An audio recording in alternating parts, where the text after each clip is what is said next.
Okay, in this video I'm going to show you how you can assemble a shoe using alternative methods or materials. This is a drawing on cardstock and corrugated cardboard.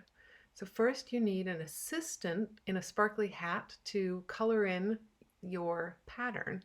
So you can see that I had traced the pattern pieces onto a sheet of cardstock and then had my assistant color them in. I cut the base out of cardboard for this shoe, and one of the things I had to remind myself of was which side matched the direction of my shoe pattern. So actually it's upside down.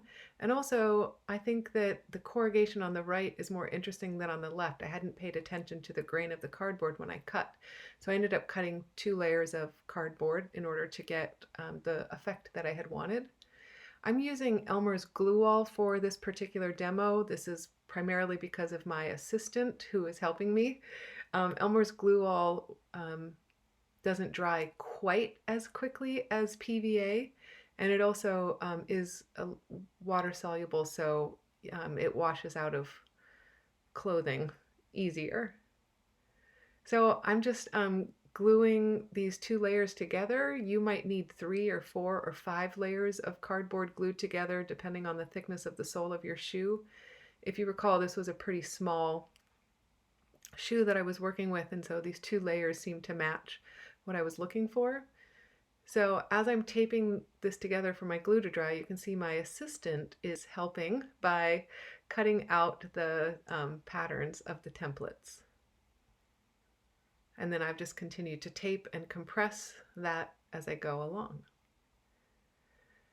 So once the shapes are cut, that's when you can start folding along the pattern piece edges. So remember, we're working with seam allowances here. And so I'm folding along the seam allowances. I'm giving my assistant some busy work and continuing to fold around the corner. Now eventually you do need to cut some notches so that you can have a little more flexibility in that seam allowance. And remember, you can sort of arbitrarily cut where you think those are, or you can fold the paper and find where each notch is. But you basically just need to notch between straight lines on the form in order to get it to curve. So the first thing we need to do on this form, just like the other paper version, is glue the fronts together. So I have scrap paper, I've got glue and my brush, and that little scrap piece of paper that I put on top of the form so that I can get a nice clean line where those go. And the Elmer's glue probably would hold without applying tape, and I might do that if I were you, because you'll see later I'm going to take the tape off and it actually rips some of the cardboard off with it. It's probably because I did it prematurely, it still wasn't dry, and if the glue isn't dry when you try to take off the tape, that's when you're really likely to tear your surface of your paper or your cardboard or whatever it is you're working with. So we've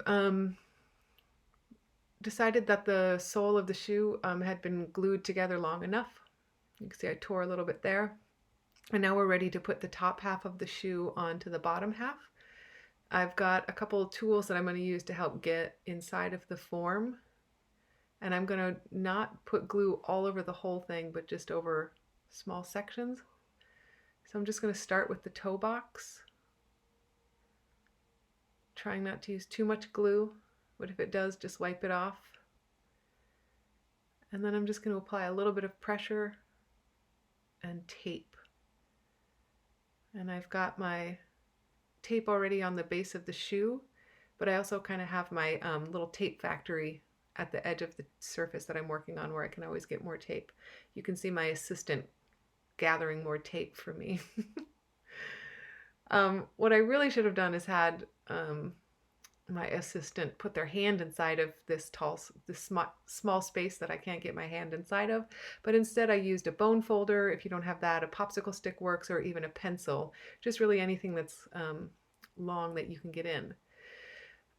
So at this point, when I'm trying to glue the rest of the shoe together, I'm just going in slow little sections. And remember the trick I had shown before where I take a scrap of paper, I put glue on it and slide that in between the layers. And that I find is a really great way to get glue into tight spaces. Now I'm working my way from the front towards the back on the inside and the outside of the shoe, because I recall from working with this form before that I sometimes have a little bit of an issue at the back of the shoe where it's either too big or too small. And so I'm kind of working my way towards that and seeing where I'm landing. So eventually I actually do end up cutting a slit in the back, but I also don't have a lot of flexibility. I should have had more notches cut in there. So I've tried using my X-Acto knife. The scissors actually work just fine to get in there. My goal is to try to put the shoe together without having to cut the back, but I ended up having to cut the back anyways. It just wasn't coming together the way I liked, and so I can just overlap that seam and it shouldn't be too big of a deal.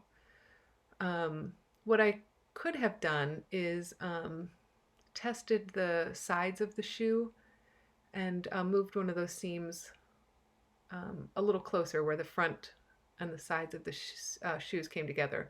Basically, those first two things that I glued together, I messed up on that. I made it just a little too big.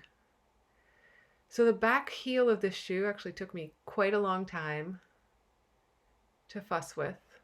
The process of gluing this shoe together from start to finish was about 35 minutes. And I'd say a good portion of it was spent trying to finesse this heel together. Now, eventually I also realized that I'm going to be putting a liner on the inside of the shoe, and that I don't care if I get glue on the inside of the shoe. And that helped a little bit by using the inside. I used the paper as well to get some glue along that seam, and then I'm going to tape that really well.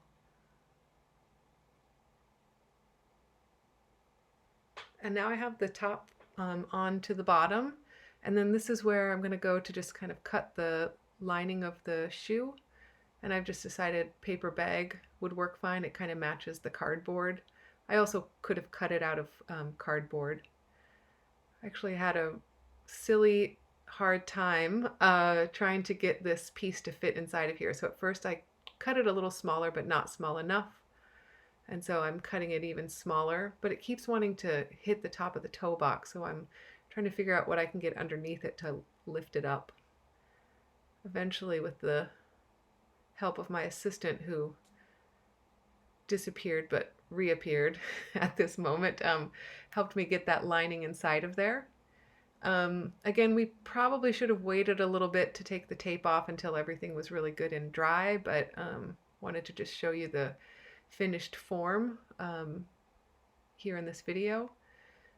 So again, just be really careful as you're peeling off tape. Even blue painter's tape can still tear, so sometimes I'll peel from the top and then peel from the back and sort of meet in the middle, just to be really extra careful. And at that back edge there, I did tear a little of the paper off, but again, it was still kind of wet, the paper, and that's when it's more likely to tear. So here you can see the beautiful shoe that was completed and assembled. Always admire the work that you have made. Give yourself a high five. We hope that this tutorial has helped to give you some good pointers and reminders of working with glue, with seam allowances, with cutting and tapering, and problem solving along the way. So good luck and have fun.